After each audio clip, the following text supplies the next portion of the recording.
তো hello guys, welcome back to my channel. আজকে আপনাদের আমি একটি ব্লগ দেখানোর চেষ্টা করছি। বহুদিন ধরে ব্লগ ভিডিও ছাড়ার সময় পাইনি, তো আজকে একটু ফাঁকা ছিলাম বলে আমি যাচ্ছিলাম আমাদের পুরনো মাঠের বাড়িতে আম পাড়তে। তো তারই একটা ব্লগ চেষ্টা করছি একটু তুলে ধরার জন্য। যাচ্ছি আমি হাইওয়ের উপর দিয়ে, যেতে যেতে রাস্তার ধারে দেখলাম কতগুলো আঙ্গুর গাছ। যদিও অনেকেরা বলবে এগুলো পটল চাষ করেছে, কিন্তু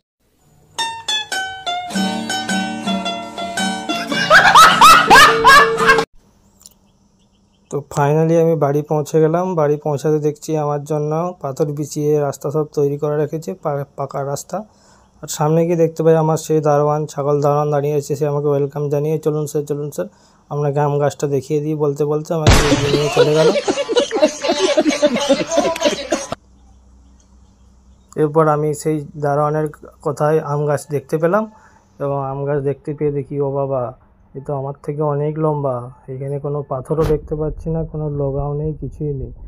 আমি কি করে পারবো সেটাই ভাবছিলাম। ভাবতে ভাবতে মাথায় এলো যে আমি বাথরুমের ছাদটাতে উঠবো। তারপর দেখছি আম গাছটা যা লম্বা, আমি ছাদে উঠেও পাবো না। তো সেক্ষেত্রে আমি পাথরেরই একটা জোগাড় করলাম। আশেপাশে দেখলাম কোথাও পাথর পাই নাকি। খুঁজে খুঁজে অবশেষে একটি পাথর পেলাম, এবং সেই পাথরটি দিয়ে আম পাড়ার জন্য আমি চেষ্টা করলাম। এরপরে দেখা যাক কি করা যায়। শাবাশ বেটা, বহুত বড়িয়া।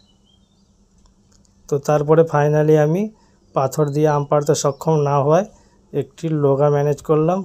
লগা মানে আমাদের বাংলা ভাষায় এটাকে বলে, আপনাদের ভাষায় কী বলে আমি ঠিক জানি না। তো এইটি ব্যবহার করে আমি কিছু আম পাড়তে সক্ষম হলাম। শেষমেশ আমি আম তো পাড়তে সক্ষম হলাম, কিন্তু আমি এখন বাথরুমের ছাদ থেকে কী করে নামবো সেটাই আমার এখন ভয় ভয় লাগছিল। বহুত দিন আগে ছাদে ওঠা অভ্যাস ছিল, এখন আর ছাদে ওঠা অভ্যাস নেই। অবশ্যই এই 10-12টি আম পাড়তে আমি সক্ষম হলাম, এবং এই 10-12টি আম